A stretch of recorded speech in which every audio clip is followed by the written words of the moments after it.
Yo, it's Orrion Online. That's Orion Online. Follow me on Facebook, Instagram, and Twitter. Today's date is October 30th, 2020, and we are here for another round of Homeboy Talk. And I want to introduce my boy here.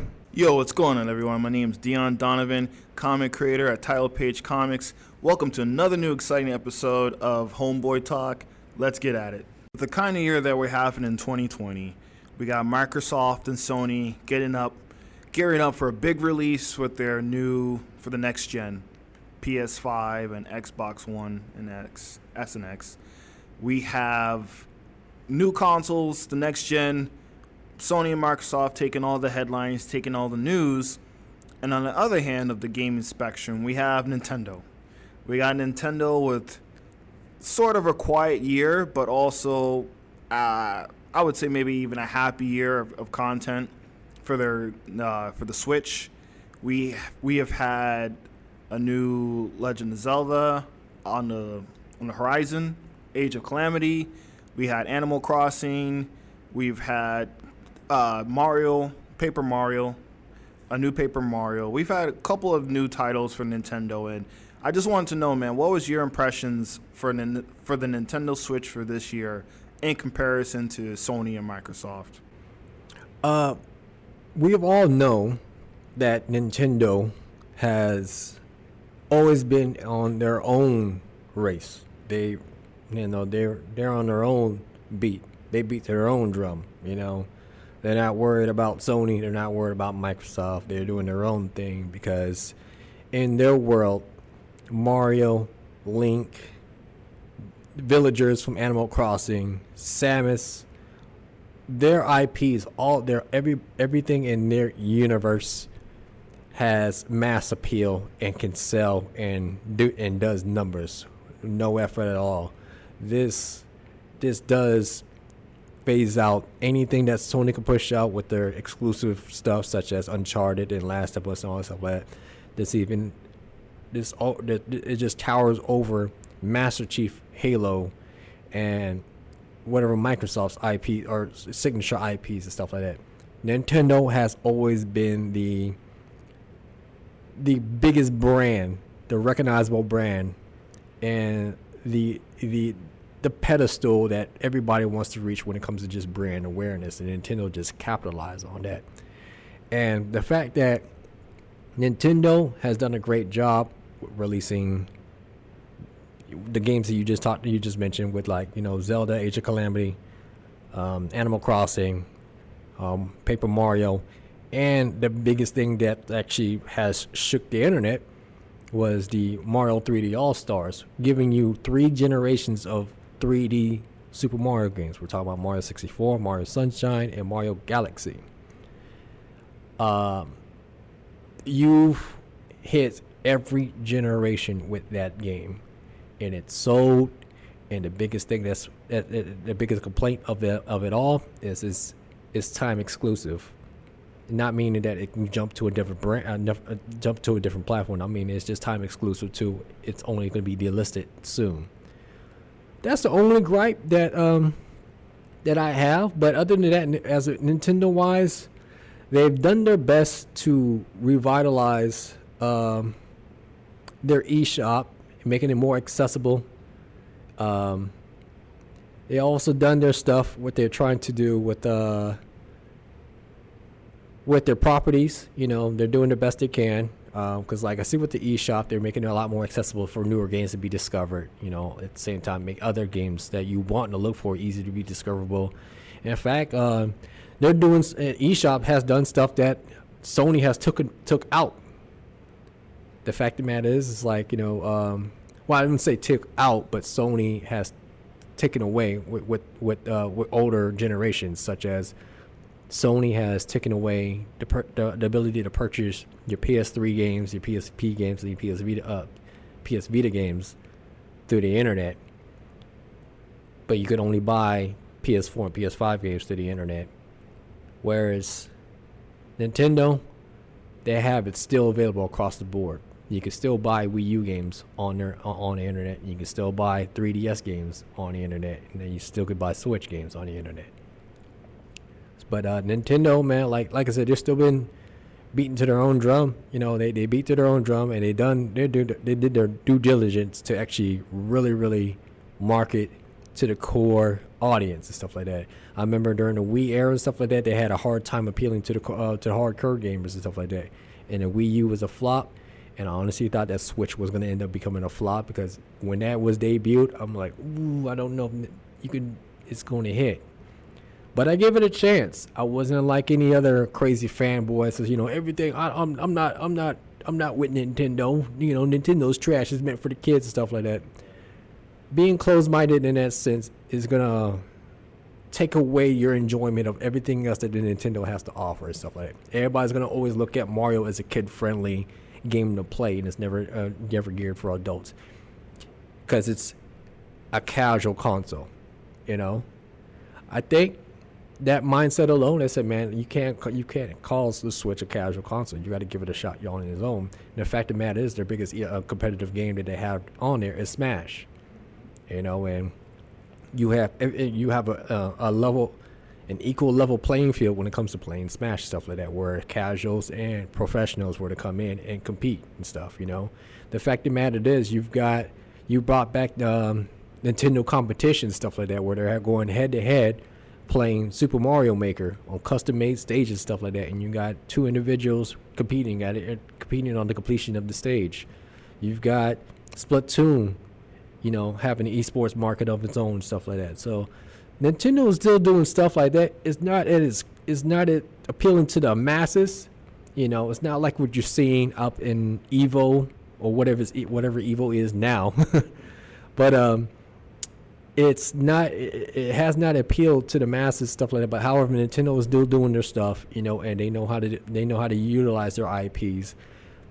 People out there will complain and say, they know what, Nintendo could do more, you know. But for the mass appeal that Nintendo, and especially with the Switch and the risk that they took, other than the Joy-Con drift stuff like that, man, Nintendo has been killing it. Especially they were able to capitalize because of the fact of the matter is we're dealing with the pandemic, and the fact of the matter is just people in a house with one TV.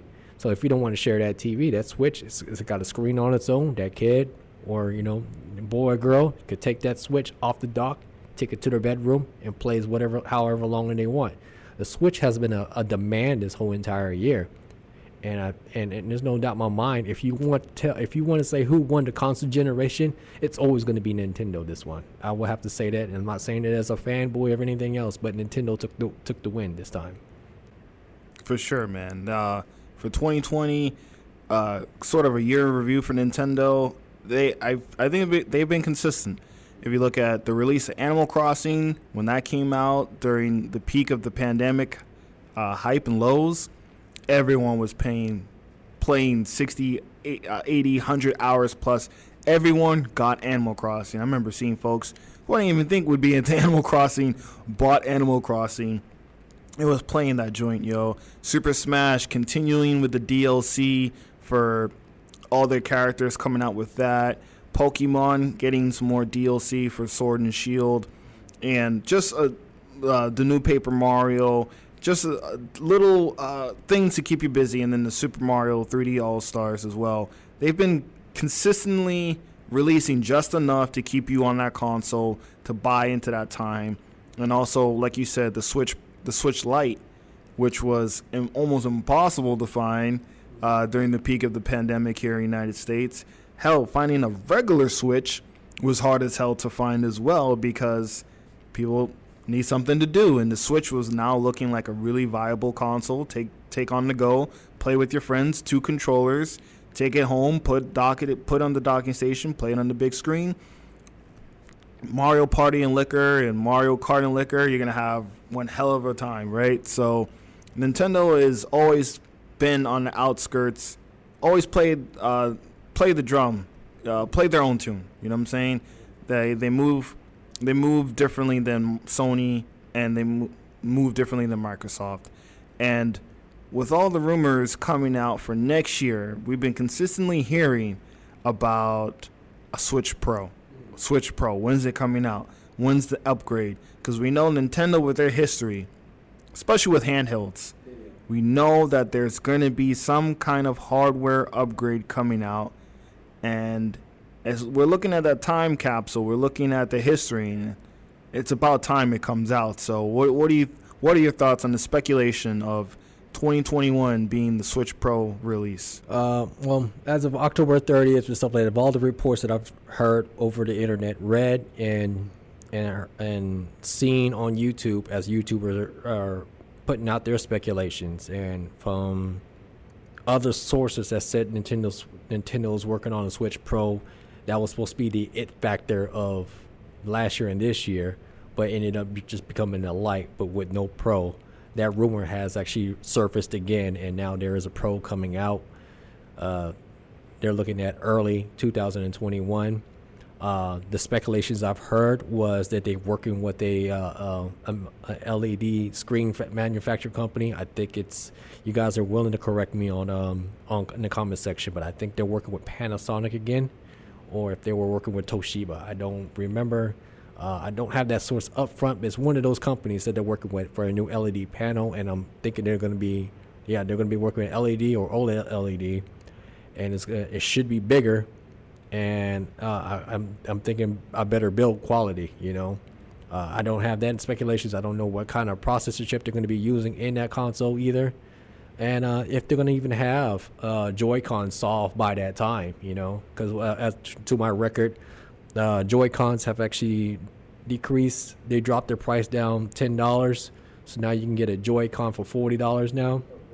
Yeah, but they still have yet to address the Joy-Con drift issues, because they're also serving in court on a few of those things.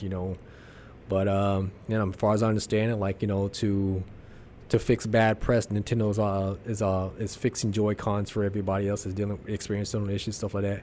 I'm more of a tech-savvy type person, will take apart the Joy-Con and fix it myself, But hopefully by the Switch Pro, they'll solve all those issues and all the stuff that I felt like they needed to improve on. And here are some key features that I hope the Switch Pro would be able to handle. I want better rails, because those plastic rails, they're flimsy and they worry me sometimes. That's the reason why I rarely play in handheld unless it's on the Switch Lite. The fact of the matter is it's lacking wireless Bluetooth capability. So they need to go ahead and fix that problem. The screen and stuff like that, man. It's 2020, man, and we're still pulling a screen that's probably reused from the Wii U. Like I said, man, let's keep up with the times, stuff like that, man. You're looking at Apple and Samsung stepped up their screen game for 10 years, but you're using 10-year-old technology on a device and charging a premium of $300 on stuff like that, So when the Switch Pro comes out, I'm looking for these key features to be improved, so I can be an early adopter of it. Because for the record, because of what took place in 2020, it helped me have a better profound love for the Switch, and I would be the one bold person who would say it is my all-time favorite Nintendo console of all times. It's my favorite. The reason why is because it's capitalized everything else I grew up with. It's got the Nintendo Online. It's got the games I've played and have not played. They've actually came out with games that's not even on either platform from Sony and Xbox. I've seen that they dropped the Data East collection in there. They've got the Sega. They got some Sega games on there. The Sega Ages games. The definitive edition of the game in there. Very rarely you see Sega Genesis, Sega Ages games in the and Sony and Xbox, stuff like that. If they are in there, stuff like that, I feel like the definitive one is to play it on the Switch. Because the reason why I say that is because the Switch happens to have retro controllers that they brought back. For me to have that kid feeling again, I've been the person. I know people will talk about like they have the 8-bit Do controller to get that retro feel, stuff like that. No, I went with full-on authentic licensed controllers by Nintendo. So I have the NES Classic controller, and I got the Super NES Classic controller, and I went on and I bought the PowerA GameCube controller, and I also have the Pro controller. So to get the feel of old and the new, all in one console, and I could undock it and get the same graphics that I used to play on the PS2 and a little bit of graphics fidelity from the PS3, and take it on the go, along with Nintendo's property that everything that failed on the Wii U is now on the Switch. Come on now. Yeah. You cannot tell me that the Switch has kicked ass. And the fact of the matter is people want to say like, well, it's missing the Nintendo 64 and GameCube catalog and stuff like that. But there's some games that they if you like playing Resident Evil 4, you don't need to get a GameCube now because it's on the Switch. Yeah. If that was a well-known title that was on the GameCube, you want to play Mario 64? Guess what? It's on the Switch now. Granted, you don't got the N64, tri-wing controller and stuff like that, but you can get that same feel if you got yourself a PowerA controller. Which is, I want to correct a couple of YouTubers out there who said that the game controller it won't work on Mario Sunshine. If you have the PowerA GameCube controller and stuff like that, it does work. It's almost like it's made for that game. The fact of the matter is it doesn't have adaptive triggers and stuff like that. It's not a sensitive trigger and stuff like that. You can bypass that and still enjoy that GameCube feeling with the GameCube PowerA controller. And the fact of the matter is it's also beneficial to Mario Galaxy because there is a mechanic in Mario Galaxy where you need motion control to use the cursor. What people don't know is the PowerA controller has motion control, so you can use your controller and move the cursor, which increased the value and fun on that game. And I'm mad that I'm not spending time on that game now because I'm spending time on PlayStation because I got a backlog that I got to beat. Right. But there's a backlog that I have on the Nintendo Switch that's got my money's worth and my time I'm willing to invest and stuff like that. Like there's a company out there that made a game which is a well-known franchise, somewhat semi-known franchise, but Gunvolt. It's like a Mega Man. It's almost like Mega Man. It's done by the same creators of Mega Man, but they created Gunvolt. Well, not the same creators, but the same team that made Mega Man as a hit. They made Gunvolt, so I bought the whole entire Gunvolt collection, and I'm using Super NES controllers. So it's almost like the callback of the old and bringing it into the new. The Switch, like I said, has been my favorite console of Nintendo's generation. And the fact of the matter is they're coming out with a pro version of it and stuff like that. If they fix those core issues that I have with the current Switch right now, I will probably be just like the person who waited in line for a PlayStation and an Xbox. I'll be willing to get that day one. But my thing is I need to know what they're going to be featuring on that Switch Pro, because if that's the case, will I be trading in my current Switch for that? Or is this something that I have to have now 3 consoles? Because now I got the Switch and the Switch Lite. But yeah, that's what I'm hoping for the Switch Pro. And I don't know if the Switch Pro is going to be its own thing where it's taking on another generations of games, or if it's going to be just a powerful Switch. So those are the speculations right now. But other than that, man, like, what are your thoughts about it? Well, I'm hoping definitely for a hardware upgrade. When you play games like Mortal Kombat 11 on the Switch, you're just like, God damn, they barely put this bitch on here on this cartridge. Just bad frame rates with certain stages. You have like 2 stages where the frame rates stay consistent enough to where you can play and have fun. These other stages, it slows down the game. It almost feels like you're on online lag at times. And I don't mind the graphics not being the best, but it's the gameplay that's most important with the Switch and the performance. And when you have certain games like that, or another game I bought, WWE Battlegrounds, for fun, shits and giggles, and me and my sister are playing it. We're doing a triple threat match. As soon as you introduce 3 wrestlers in one ring, frame rate drops. You know what I'm saying? It doesn't play as nice as it does before with just 2 characters. And then that's the fun of it. You want to have 3-4 people with 4 controllers, and you guys just bash each other around in the ring. But I don't even want to do the 4 players because I know the frame rate's going to drop. This past summer was Streets of Rage 4. fantastic game. Had a great time. I played it with my sisters.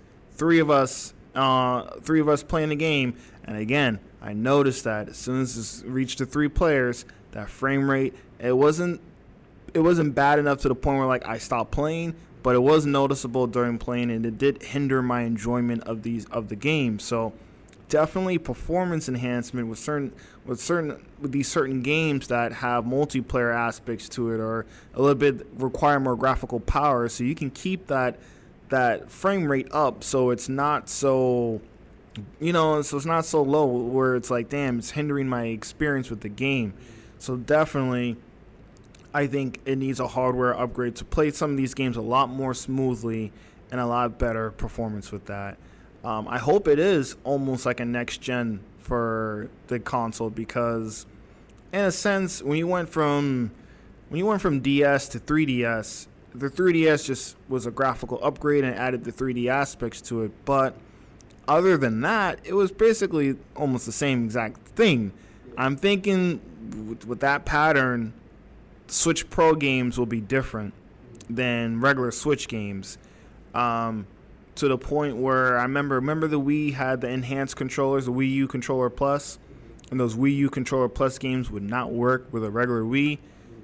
Nintendo has that track record of kind of upgrading to the next version, and then you lose functionality with the older games because the new version just it's not compatible. It requires something that the older generation doesn't. So I think that's the key for them, to try to to appease some of the criticism of just low performance and, like you said, newer screens, just up the tech a bit, match it up so the performance is, we're not saying it needs to be PS4 and Xbox One, but we're saying it needs to be a little bit more towards there, so it's clean, it's smooth gameplay, no matter what game you play, no matter what version you play. And I think it will still sell. I think people will be like, okay, next Switch, next Mario, I'm in. Cool, because what you've done is Nintendo has shown, like you said, they have a variety of games. It's no longer just it's only Nintendo games on there. You have third-party shit on there. You have Skyrim. You have The Witcher. You have Saints Row. There's an appeal where you have Mortal Kombat 11.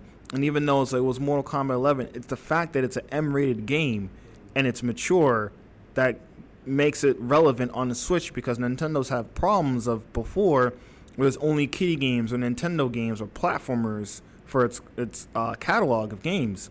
That's not like that with the Switch at all. The Switch does have that variety, and when people see that, wait a minute, I can get Mario, but I can also get some mature games as well with that, it makes that broad appeal to everyone wanting to have a piece of it.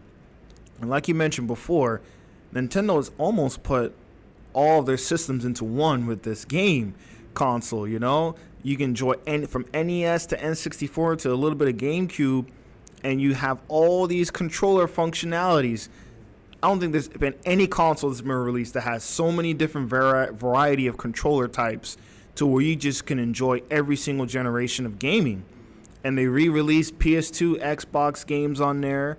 They re-released N64 games on there. Hell, they released PC games on there with Star Wars Jedi Academy and Resident Evil 4 and Devil May Cry and a whole bunch of. They just have games. They got games of all era on that. It's a gaming console. And the only hindrance is performance with these newer games when it comes to more of the multiplayer and other aspects to it.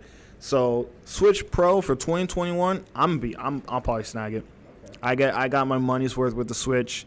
Working in the Air Force, working on post with it, helped save some time of boredom, playing with coworkers, hooking it up to a computer screen, and hey, I got 2 extra controllers. We all can play Smash. You know what I'm saying? Or I bring it over here. We all can play Mario Party. So I love my Switch. It's honest, for the longest time, it's been the only gaming console that I actually use and I play games. My PS4, every now and then I'll get a game that I'm into, but it's mostly entertainment center. I mostly do it for Hulu, Netflix, etc. But my Nintendo Switch, I'll grab it. I'll play some games. The Mario 3D, Mario 35 on there is a lot of fun. It's Battle Royale Mario. I know the fans did it first, and then Nintendo took their liberty and said, give me that shit. We're going to do it ourselves. But, yeah, the Nintendo Switch Pro for 2021, I'm going to be honest with you, man. I'll be there front and center, grabbing myself a copy and grabbing myself, not a copy, but a console and continuing my fun with that.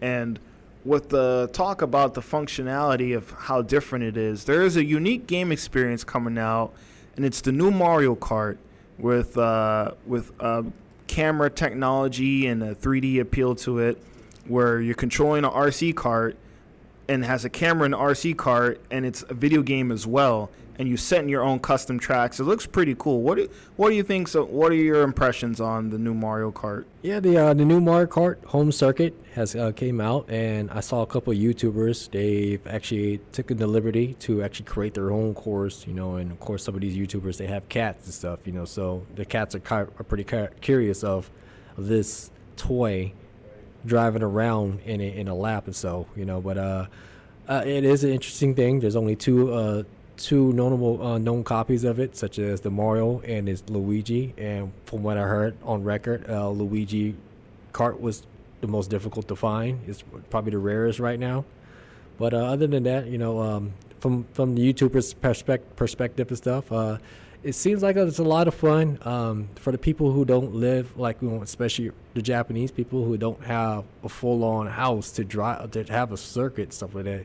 It's really a hard sell for them. But here in America, it could be a huge market because a lot of people are in houses. Even if you have an apartment, stuff like that, you can still build yourself a circuit, But other than that, I like what they're doing there. It seems entertaining.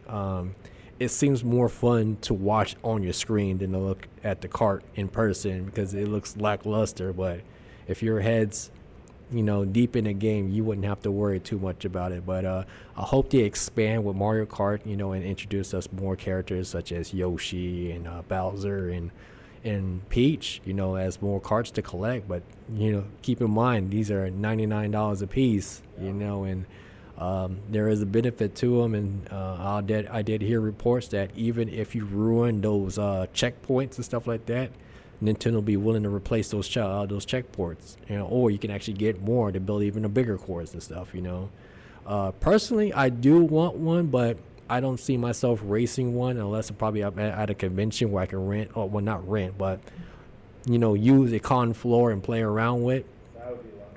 So that'd be fun. Shoot, we have MagFest here, so if I can get there's a lot of space there. So if I could take my cart out there and while waiting for a game, I create my own circuit, I could do that. But other than that, man, I like the concept. It is gimmicky. Nintendo's been big on gimmicks, and they know their gimmicks do sell, But I definitely want a Mario, and I definitely want a Luigi, and I like what they're doing with it, but I hope, like I said, they bring out additional characters. But I want to pass things off to you, man. What do you think about the Mario Kart home circuit? I think it's a pretty unique experience. It's very Nintendo-ish. It's very unique. It's a gimmick. I do think that they need to release more carts for sure. Or if they wanted to, what would have been cheaper for us as a consumer would be interchangeable characters and different ways to color. You can custom your cart. You know what I'm saying? Besides, nothing special, but like, okay, I'm going to repaint it green or paint it pink, put the peach sticker on there, stuff like that, where you can customize your cart and you can interchange the character in the cart. Yeah. And I can already see some people already taking liberty with that, like somehow putting Woody and Buzz on there, like in Toy Story or something like that. That would be a lot of fun too as well. I can see a lot of fun having this at conventions, like you said, 5-10 people. Just, I don't know, what's the max player on this thing? I'm just speculating, but I think it's only 2 players at max. Possibly you could probably go up to 4, but I don't know, maybe within a patch in the future, I don't know. Right. Well, in a patch in the future, if they can do 4 to 8 and you're at a convention and you guys just go at it, that would be so much fun. And you guys keep making longer and longer tracks, there could be tournaments being made out of it, like a real Mushroom Grand Prix or something like that. I can see people having creative liberty with it, with making real custom tracks with like real artwork.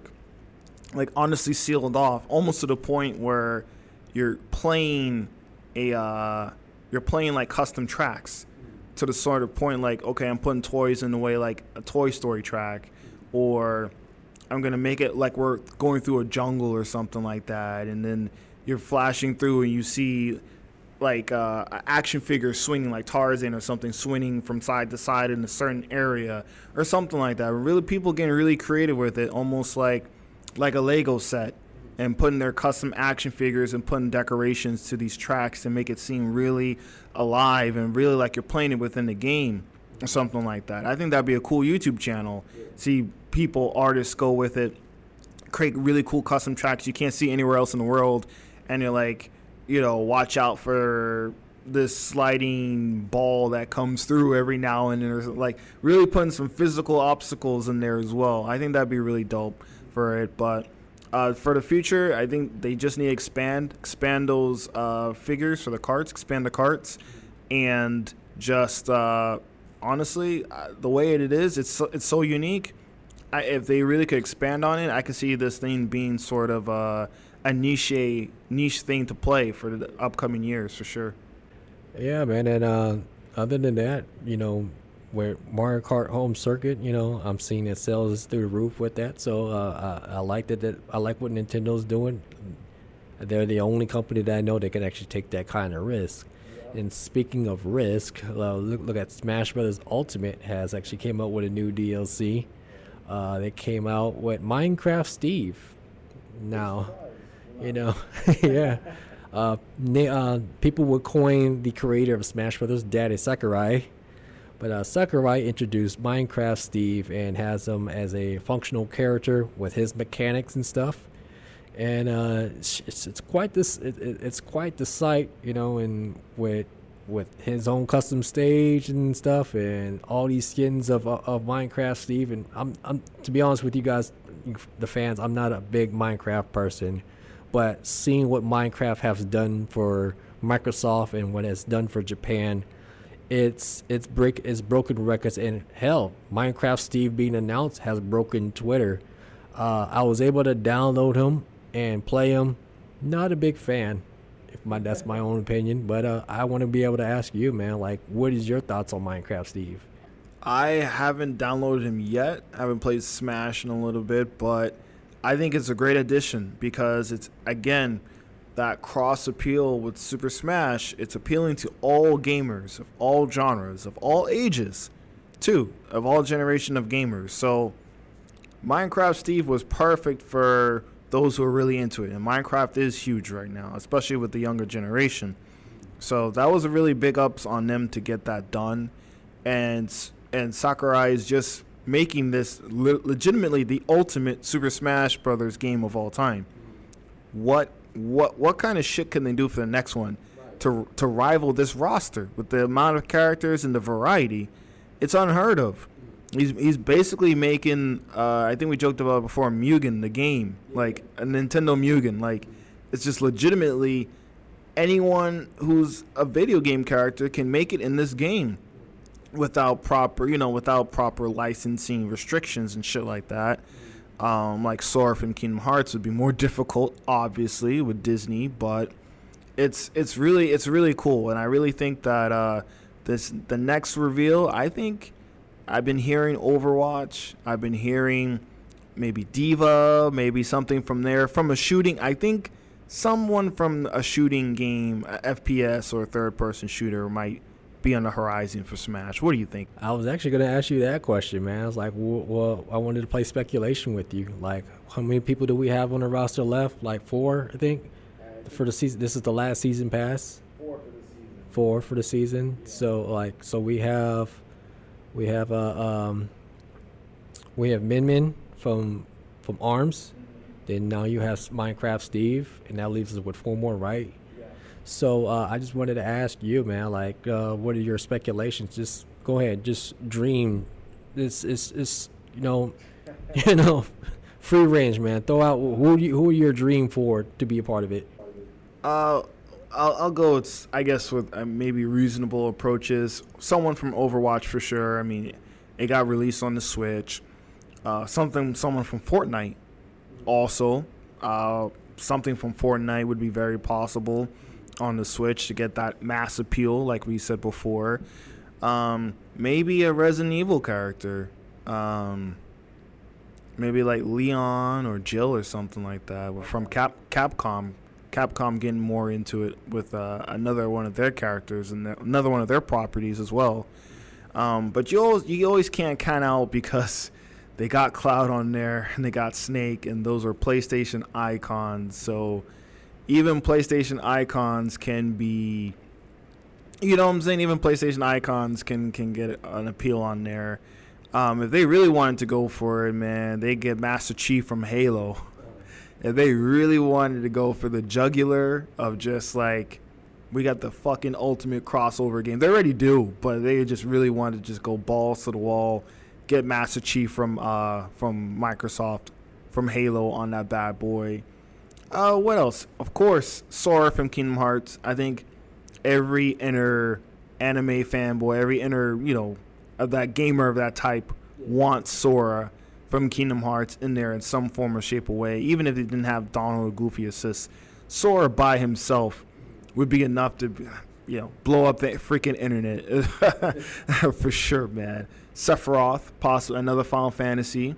Sephiroth, or maybe from another game. Squall, Titus, Orrion, Yuna. So, Noctis is already taken by Tekken, so unless, Square Enix is just like, you know what?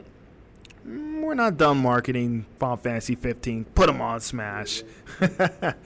So I think that's all I got, man, for speculation or dream matchups. I guess if maybe Spyro, of course. Spyro would be dope on there. Everyone wants Crash Bandicoot. So Crash Bandicoot to rival freaking Banjo-Kazooie and the rest of them, so we can have all the platformers, all the iconic platformers on one game. That would be super dope. Goku. Goku. And then we're getting into the Jump Force territory there. Jump Force, like, give me my shit back. Yeah, man, that's all I got. What do you got, man, for characters on your dream list? Yeah, man. Sora is definitely one. But I'm going to go left field out of Kingdom Hearts. You don't have to give us Sora. Give us King Mickey. King Mickey? Give us King Mickey. Ooh, cartoon territory? No, it's not even, technically it's not cartoon territory when it's King Mickey's on his own, So you give us King Mickey with the organization coat and the Keyblade. Ooh, fuck Sora. We got King Mickey, And you give us King Mickey going head to head with Mario and Sonic. Ooh, okay. We got it. All right now. So I will, if you don't give us Sora, give us King Mickey. Okay. So I'll take King Mickey, but I'll take Sora too because it's the high demand. Because from Japan's charts, Sora is the top pick, on top of Minecraft Steve and stuff, But Sora is still on every level, has been it. But if you don't want to give us Sora, you can give us King Mickey. If not, give us both Sora and alternate skins, Sora and King Mickey. And the final smash is you got Goofy and Donald in there to do a Trinity advantage. Yes, like Crash is one of them, stuff like that. And if you don't want to give us Crash, you could give us alternate skins of Coco and the rest of the Crash Squad and stuff. But yeah, to alternate from Crash and Coco would be dope. Waluigi, come on, man. I'm a not to get all political and stuff like that, but I'm gonna sound like Joe Biden. Come on, man. It's given. Come on, man. Give us Waluigi, man. Come on, man. It's a given. It's easy. Come on, Waluigi. So give us Waluigi. And then give us Monster Hunter. You can play around with whatever, any alternate monster skin, stuff like that. Doesn't even name the character. Nintendo could go left field and give us skins of Monster Hunter, but I prefer just to have actual Monster Hunter stuff. And I know that's giving Capcom another character, but we also, if you give us Sword, that's giving Square Enix another character. You're giving you're giving Activision a character finally with Crash and Coco, So give us that. And as for fourth, to be honest with you, they can go a little bit obscure if they really want to, But other than that, man, it's rather just really picking out what's the known properties and stuff like that. You've mentioned Resident Evil and stuff like that, but I'm also looking at individuals. I'm looking at what Konami can probably give us or what Namco can give us, you know. And Konami, they have an obscure character named Klonoa, yeah, another platformer character and stuff like that. You know, you can give her that. Not a lot of fans will know about this character and stuff like that, but you can give us Klonoa. Or Tomba, I don't care, you know. But give them something obscure. Give us a little, yeah. Crisis deal. Red, one wearing red and blue. Yeah. Tag team them. There's no percentage. Just a health icon. Yeah. They hit like 10 times. But yeah, man, like give us some obscure stuff. But like other than that, those are my top 3. I can live the last one to Sakurai after he does the second season pass. Honestly, Sakurai does not need to make another Smash. He can finally sail off in the sun, because Smash is a highly licensed game, heavily licensed. It's hardcore. So if anything else, if Sakurai were to go right off into the sunset right now, Smash Ultimate has already value appeal because all of the licenses that's already attached to it and stuff. So once that license expires to each and every character, the value of that game is going to be valued probably about $300, you know, graded and nicely graded and everything, you know, because those licenses, that is king licenses on it. You're talking about Square, Namco, Capcom, Konami, you know. Now you got Banjo-Kazooie coming from Rare, you know. Now you got if you put Crash in there, you got Activision in the mix and stuff like that, man. You're looking at a plethora of superstars that's in this game, you know. And if you were to give us that, you put Disney in there because I want King Mickey, or you can swap. You could do a swap and stuff like that. But that's what I really hope for. It's for that to happen. Yeah, like shoot, I would throw in something from because if you already got SNK, Terry, and you got Ryu and Ken from Capcom and stuff like that. If you were to throw in another fighter from something like that and give Sega another ring and stuff like that, Virtual Fighter.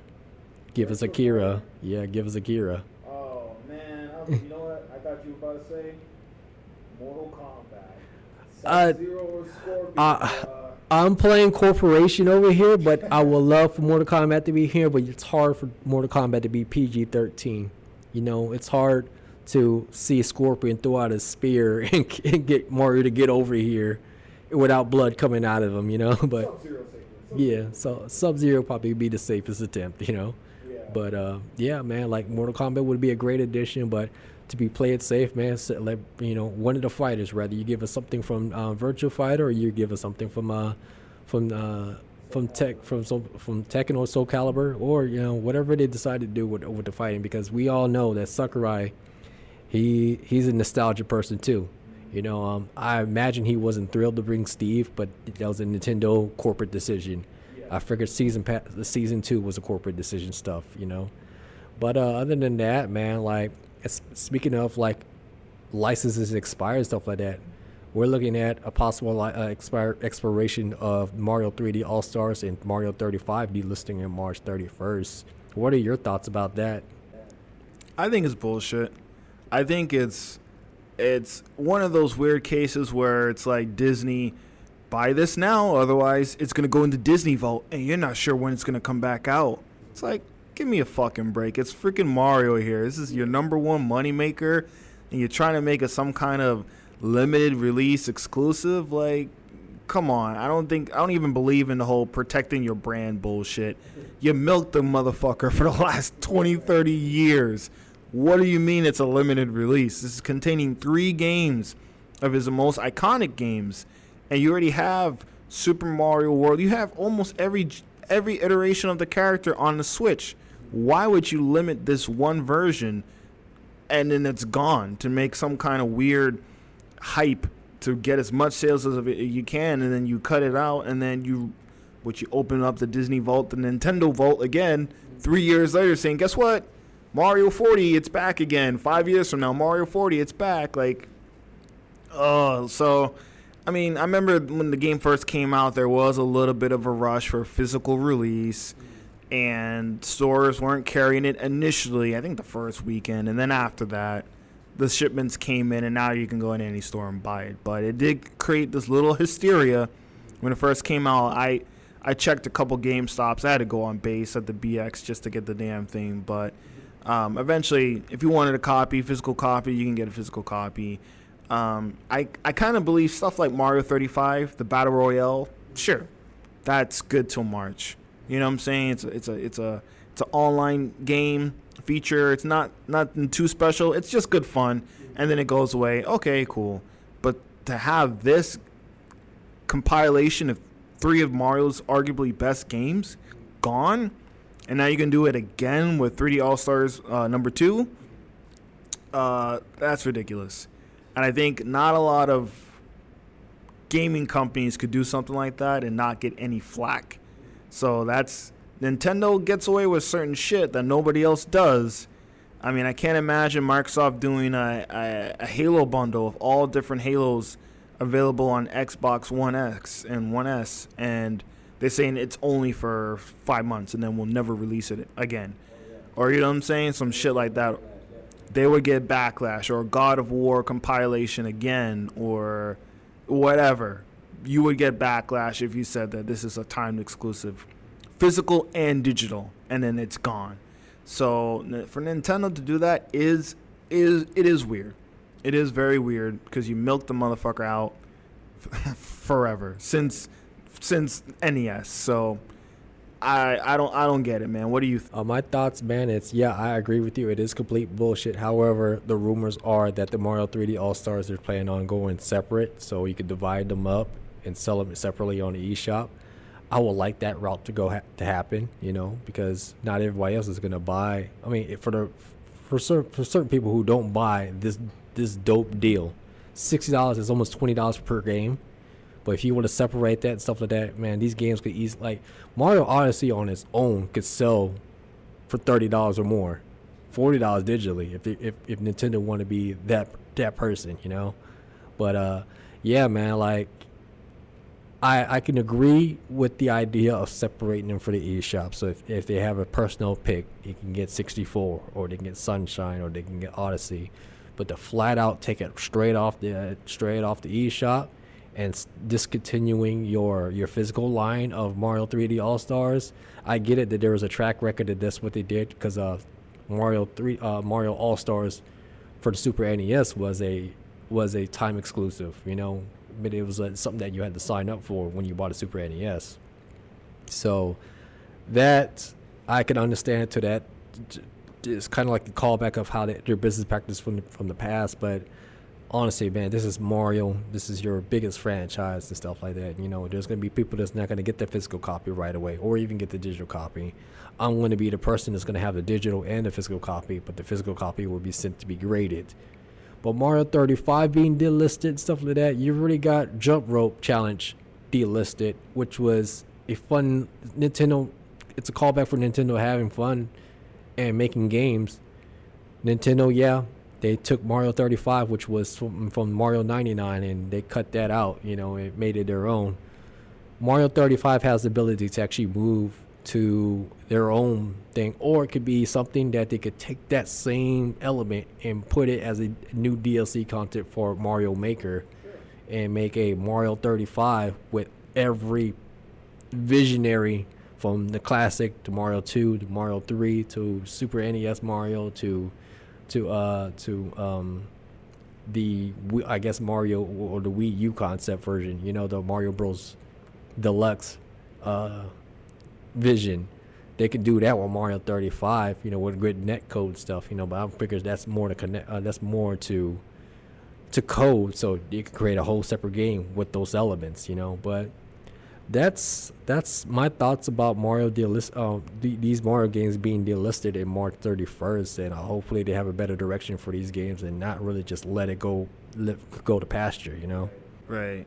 Well, the only other thing I could say about this Mario compilation is, Nintendo, where the fuck is my Donkey Kong Jungle Pack of Donkey Kong Country 1, 2, 3, and 64 physical release?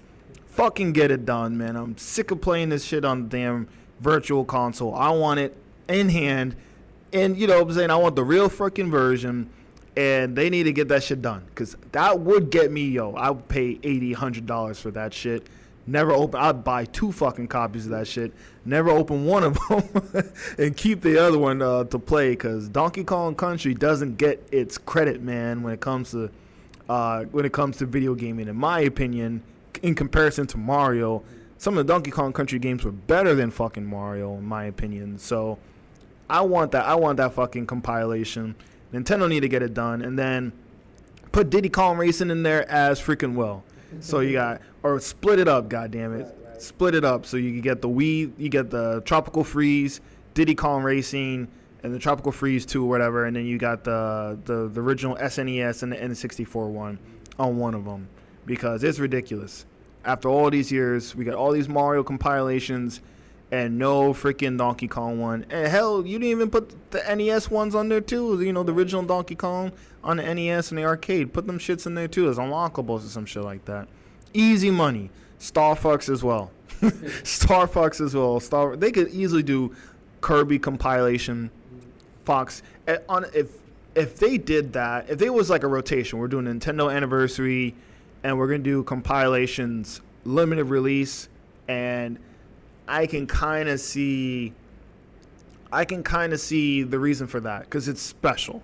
If you did a Mario 3D All-Stars, then you did a Donkey Kong compilation, then you did a Star Fox compilation, then you did a Kirby compilation, then a Legend of Zelda. If you did a rotation and you say, we're only doing this one time for this one console, this will like never happen again, that I can kind of see like, okay, you're really making this a special event. Other than that, no. And then for them to release every game individually, digitally, and I can kind of see that. Like, all right, I guess that's a compilation. You know, it works for a certain degree, but some people don't have the Switch now. And when they get it, the 3D All-Stars, you got to pay a premium price online or just buy them individually to enjoy them. So I think that's the last I got to say about the 3D All-Stars, and I'm hoping Nintendo can do some more like Pokemon or whatever. They need to do some more compilations, because obviously they would sell. So I mean, to piggyback off of what you just said, man, like there is rumor that Zelda is coming into 35, and it might get the same treatment like Mario, you know. But that's the possibility. Those are just speculations and rumors. But I hope that it does get the same love that Mario got with the Zelda All Stars and a special creation of Zelda, you know, and using Link. But they've already been using Link with, you know, Age of Calamity and stuff like that. But speaking of delisting and discontinuing and stuff like that, man, the Nintendo 3DS legacy is now coming to an end.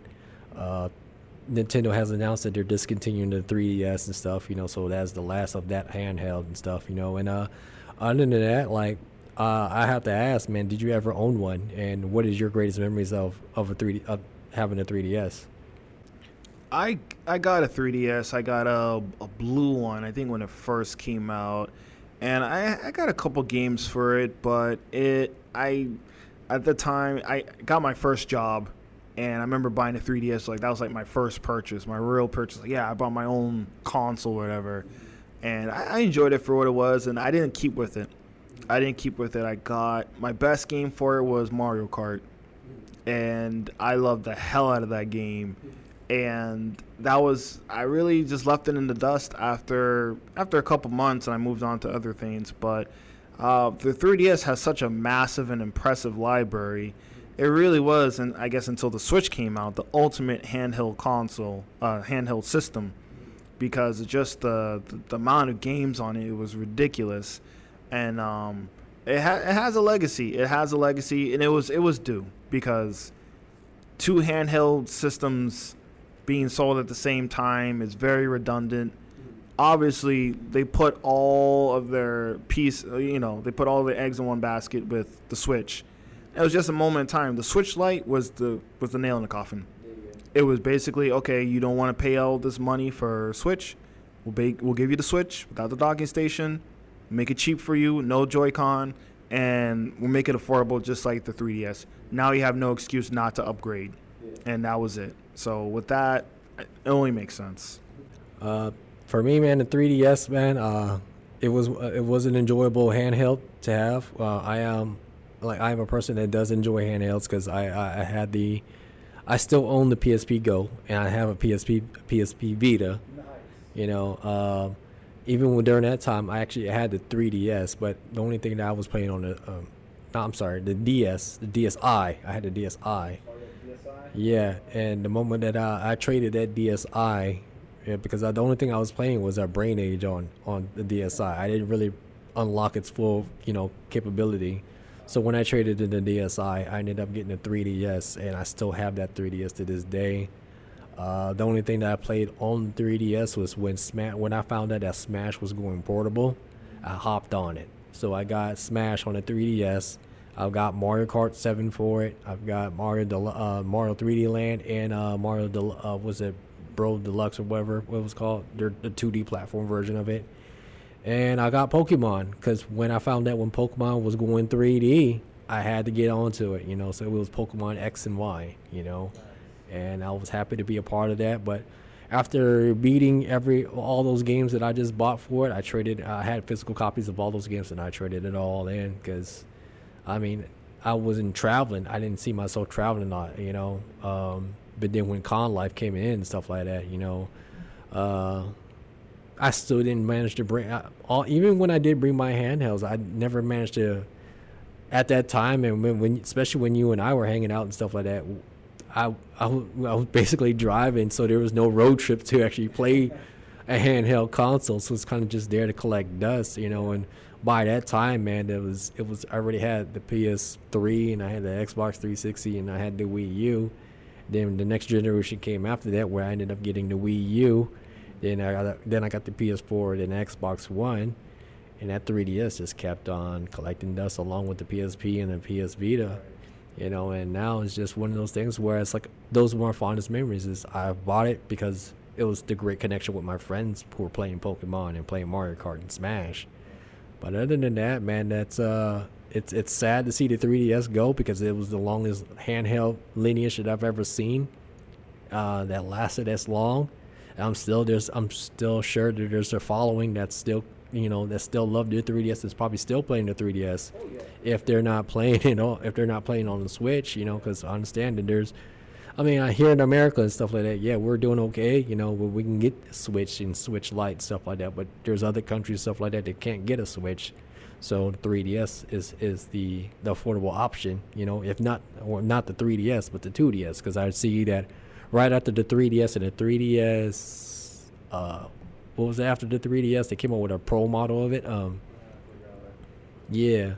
I don't know. I'm gonna call it 3DS Plus. Where it plays more higher performing games and stuff like that. And after that, Nintendo realized that people wasn't using the 3D function, so they made 2D. They made a 2DS, and then they made now a flippable, a clamshell model, 2DS to end it off.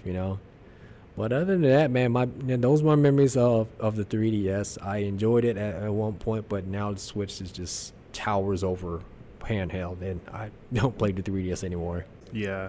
We weren't the type to, no offense to these people, we weren't the type to go at a convention, sit on the floor in a circle, and you pop out your 3DS and y'all just go at it. Like, it just wasn't us. You know what I'm saying? I remember carrying my DS or 3DS around in my backpack and collecting all the codes and seeing the people you met. That was fun. There was a fun factor for that. But in terms of, like, the portable gaming, like, I wasn't playing my 3DS like I'm playing my Switch. I'm playing my Switch on portable mode more so than console mode at times, and just because lifestyle, And I think the reason why is just because the Switch has that console experience on the go. It legitimately has a console experience. Well, the 3DS, it came close at certain times for sure, and you can't replicate that back catalog. You just can't port all the 3DS classics on the Switch. Like probably 97% of that catalog is not making it on any other platform. Let's be honest with you. So I definitely see a reason why to keep your 3DS and to keep that back catalog, because if you just look at the previous consoles, handhelds like Game Boy Advance games, how many of those games can you play right now without a Game Boy Advance? None of them. Like, they're not on the virtual eShop, right? Or DS. You can't play all right, if you're gonna run an emulator on a computer, sure, whatever. But for those who are not emulating, you can't play those games without those consoles. Right. So there is value in keeping them, and there is value to your collection if you collected them. Because if I were to go back now and buy a 3DS and try to get those 3DS classics, it might be cheaper now, but wait a year or two, those things are going to spike. And it's almost going to be a secret gem collection of gaming because, we all move on to the next bigger and better thing. But in terms of a legacy, the handheld library of games are not held as in high regard. People talk about the PS2 era, the Xbox, or even GameCube, but no one's ever reminiscent, I guess, or boasting about, man, the Game Boy Color had such a catalog of games, or no one's like, man, the Nintendo DS, those games were phenomenal. Like, no one's really like that. It's almost like the handheld, or even PSP. Even though I loved the PSP when it came out. Even the PSP, those selection of games are not held as high regard as their console counterparts. So you almost have a little bit of a secret gem collection. And you're going to share that bond of playing these games with I wouldn't say a small community, but it is kind of going to be a small community who are going to keep that 3DS spirit alive and those memories of those games alive for sure. Yeah, man, like the 3DS, man, have left quite a legacy. I know I've been doing a lot of segues, but speaking of legacy, it seems like that Nintendo has learned to keep their legacy alive with a brand new world. That is actually something that we can actually enter in person and immerse ourselves. Not in augmented reality, but real reality. Because of Super Nintendo World is opening in spring 2021. Despite of what's been going on in this world with the coronavirus and everything else, it's still green lighted for 2021. Hell Yeah, so with Super Nintendo World, definitely opening up in Japan and stuff like that, and the speculation is real where people really, really want to go and see what Nintendo's have to offer because, bro, Super Mario has jumped towards brand recognition. You got Super Mario of the forefront, that red cap and mustache and miniature human who's a plumber with the blue overalls is now a signature character along the ranks of Mickey Mouse and many more alike. It's Sonic and everything, as people do recognize that he's a brand recognized character. The fact of the matter is that you taking a video game culture and a video game character and now created a whole entire world called Super Nintendo World with rides, with Mario to be able to be in a Mario Kart, or to be in a cart from Mario Kart, or to be on a Yoshi ride, to ride a Yoshi.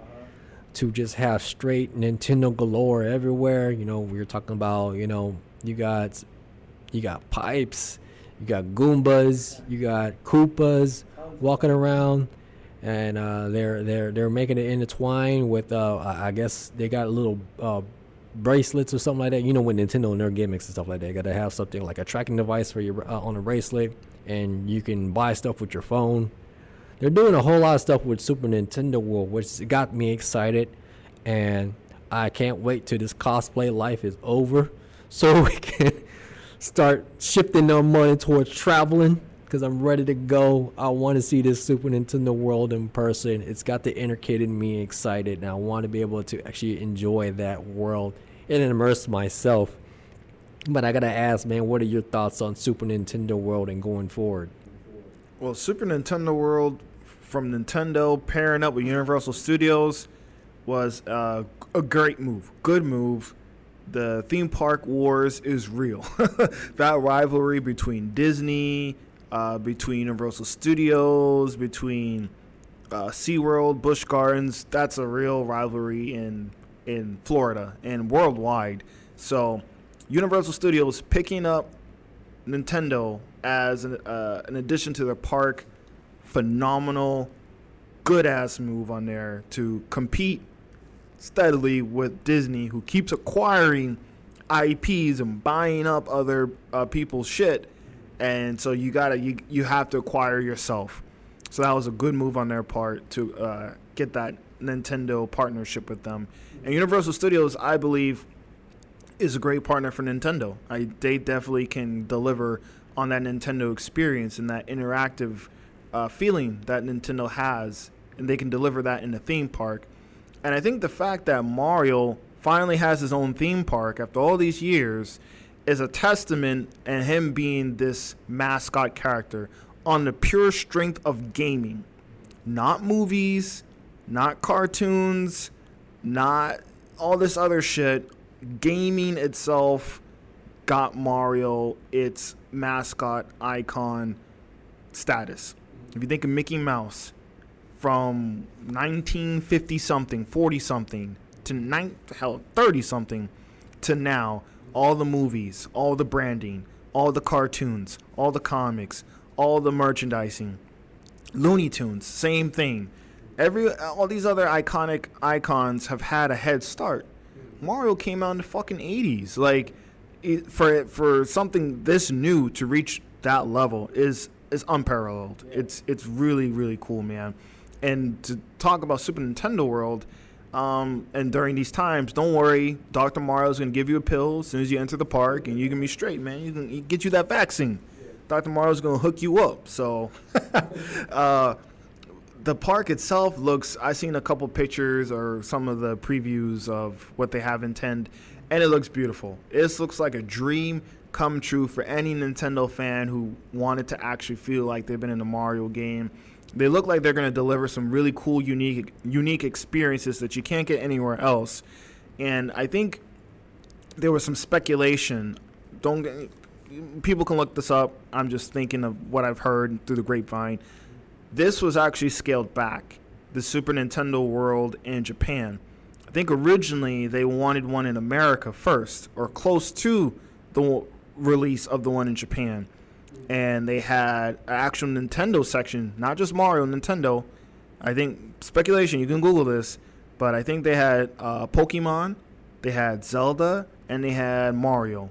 And they had these three parts to this Nintendo World, and it was supposed to premiere in, I think, the one in Florida. But they scaled back because they were scared they weren't sure of attendance or something like that. Again, speculation, but I think they scaled back and they went ahead with just the one in Japan. And this is the testing ground to see if they can release this for other parks around the world. Because the one in Japan, Universal Studios Japan, has exclusive rides. There's a One Piece ride, and there's other rides and experiences that you can't get anywhere else in the world. And vice versa. There's experiences you can only get in Florida with their Universal Studios. So every park has their own kind of thing, but if this thing jumps off the way it should, and I do believe it will jump off, this will get people out like, fuck it, I'm gonna risk it all. I'm going to go see Mario today, goddammit. I think this will expand over to here in America, and I hope they go full into a whole Nintendo theme park in addition to Universal Studios, because I will gladly pay extra money to go to a whole Nintendo branch of a theme park in addition to Universal Studios. That would be like, yo, we're getting in the car, I'm buying a ticket, let's go. Universal Studios, Nintendo World, not Mario Land, Nintendo World. Bring your Switch, bring in our phones, full charge, Pokemon Go. Get your camera, man. We're going to have it's going to be a good-ass time, man. And I think this is that first step to launching all these different branches of Nintendo theme parks to these other Universal Studios locations around the world. It's a good move on their part, man, for sure. I mean, I'm enjoying what they're doing. I'm enjoying what Nintendo has been big on risk. This is probably the biggest risk of them all. It's opening up a whole entire theme park geared towards Nintendo and their IPs and their properties. And from your reports of, like, you know, if that's what they're doing is scaling back, there's always room for evolving and growing and progression, because we've seen it that Harry Potter was a hit. We've seen that Star Wars is a hit. We've seen that Marvel's getting ready to launch their quadrant of theme attractions and stuff. But with Super Nintendo World and stuff like that, like I can't wait to see what they got to bring to the masses and stuff. And we're looking at it, coming to fruition soon. And yeah, man, it'd be funny that with this pandemic going on, if they're going to go on with the 2021 opening and stuff like that, the staff don't even have to dress in overalls and red shirts or dress up as Princess Peach. They can all dress like Dr. Mario and throw pills at attending guests and stuff like that. So listen, you guys got coronavirus, well, we kill virus here with the pills. In fact, they can make a mark with the pills and stuff like that.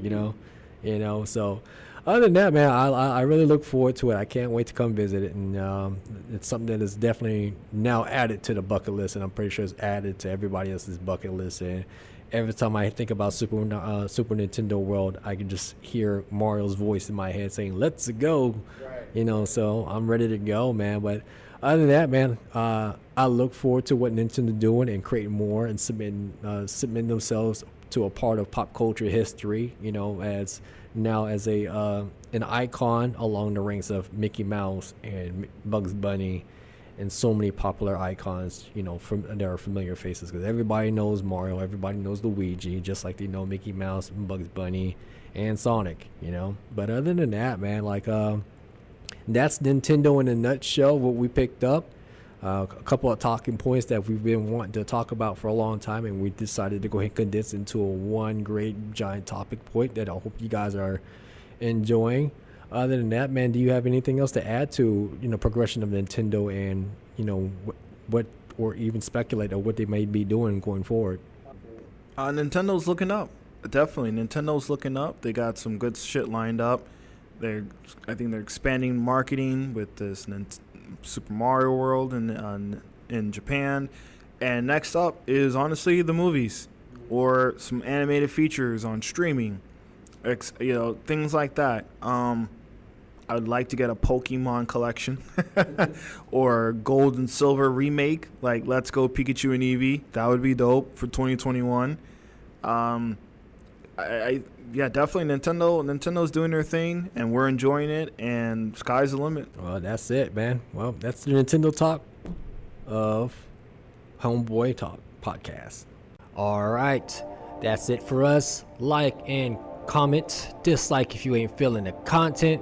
Download the discussion from SoundCloud. Big shout out to you for being a part of the crowd. Follow us on every popular social media platform in the description below. Thanks, guys, for lending your ears for another episode. We hope you enjoyed it, and we're out. Peace. Deuce. Right online, offline.